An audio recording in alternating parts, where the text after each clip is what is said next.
Breaking news ఏపీలో కోళ్లకు bird flu సోకడంపై సర్కార్ అలర్ట్ అయింది. బర్డ్ ఫ్లూపై ఎలాంటి ఆందోళన అవసరం లేదని పశుసంవర్ధన శాఖ డైరెక్టర్ దామోదర్ చెప్పారు. వలస పక్షులతో సోకి ఉండొచ్చని తెలిపారు. బర్డ్ ఫ్లూ సాధారణంగా ఎక్కడో చోట వస్తూనే ఉంటుందన్నారు. కేంద్రం ఆదేశాలతో చర్యలు చేపట్టామని వివరించారు. నష్టపోయిన పౌల్ట్రీ రైతులను ఆదుకుంటామని భరోసా ఇచ్చారు.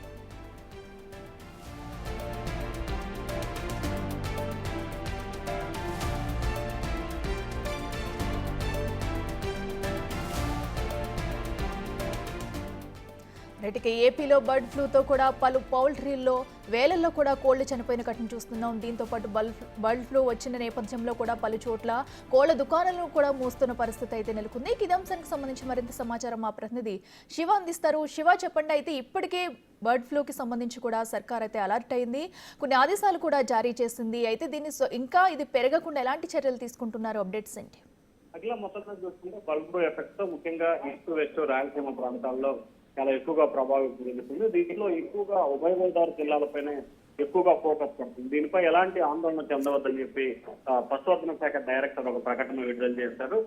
వలస పక్షి కారణంగానే బర్డ్ ఫ్లూ సోకి ఉండవచ్చు అని చెప్పి ఒక అంచనా వేశారు. అయితే బర్డ్ ఫ్లూ సాధారణంగా ఎక్కడో ఒక చోట వస్తూనే ఉంటుంది. ఇది రెగ్యులర్ గా జరిగే ప్రాసెస్. దీనివల్ల ఆందోళన కానీ ఇబ్బందులు కానీ పడాల్సిన అవసరం లేదు అని చెప్పి క్లారిటీ ఇచ్చే ప్రయత్నం చేశారు. అలాగే కేంద్ర ప్రభుత్వ ఆదేశాల ప్రకారం పూర్తి స్థాయిలో నిషేధాలు అమలు చేస్తామని చెప్పి ప్రకటన చేశారు. అలాగే నష్టపోయిన పౌల్ట్రీ రైతులకు పరిహారం అందజేసే విధంగా చర్యలు తీసుకుంటాం. దీనికి సంబంధించి ఎక్కడెక్కడ నష్టం జరిగింది, ఎంత మేరకు నష్టం జరిగింది అనే దానికి సంబంధించి అంచనా వేసి ప్రభుత్వానికి నివేదిక ఇస్తాము. అయితే కేంద్ర ఆదేశాల ప్రకారం ఏ ఏరియాలో అయితే బర్డ్ ఫ్లూ ఎక్కువగా ఉందో అక్కడ నివారించే దిశగా అంటే పూర్తి స్థాయిలో ఏదైతే ఆంక్షలు అమలు చేసే విధంగా చర్యలు తీసుకుంటాము. అలాగే వలస పక్షుల నివారణ కూడా సాధ్యమైన వరకు చర్యలు తీసుకుంటామని చెప్పి అధికారులు అయితే ఒక ప్రకటన చేస్తా ఉన్నారు. అక్కడ అయితే శివ, ఇప్పటి వరకు సుమారుగా ఎన్ని పౌల్ట్రీలు మూసివేశారు? ఎందుకంటే చాలా వాటిలో కూడా కోళ్ళు అనేవి చనిపోవడం ఇప్పటి వరకు చూసాము.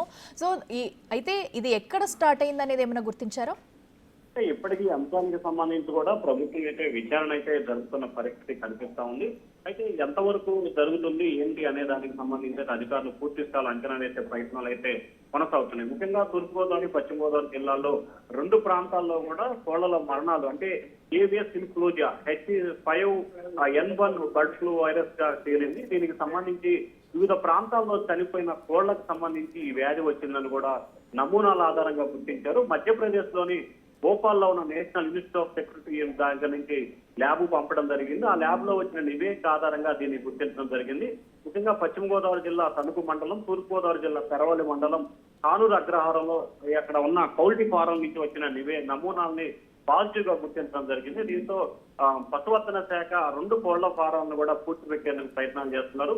కిలోమీటర్ వరకు కూడా ఆ ప్రాంతం అంతా రెడ్ అలర్ట్ ప్రకటించిన పరిస్థితి కనిపిస్తుంది. అలాగే రెడ్ జోన్ లో ప్రతిబంధాలు, సర్వే లైన్ జోన్ లో ప్రతిబంధాలు ఏర్పాటు చేసి నిత్యం పర్యవేక్షిస్తున్న పరిస్థితి కనిపిస్తా ఉంది. అయితే ముఖ్యంగా దీనికి సంబంధించి కూడా మాంసం గుడ్లు తిన్నవారు ప్రజలు ఆరోగ్యంగా ఉంటారు, ఎటువంటి ఇబ్బంది లేదని చెప్పి వారు చెప్తున్న పరిస్థితి అయితే కనిపిస్తా ఉంది. అయితే బర్డ్ ఫ్లూగా తిన్న రెండు ఫారాలకు సంబంధించిన కోళ్లను గుడ్లను పూర్తి స్థాయిలో పూడ్చిపెట్టే విధంగా అధికారులు అయితే చర్యలు తీసుకుంటున్న పరిస్థితి కనిపిస్తా ఉంది.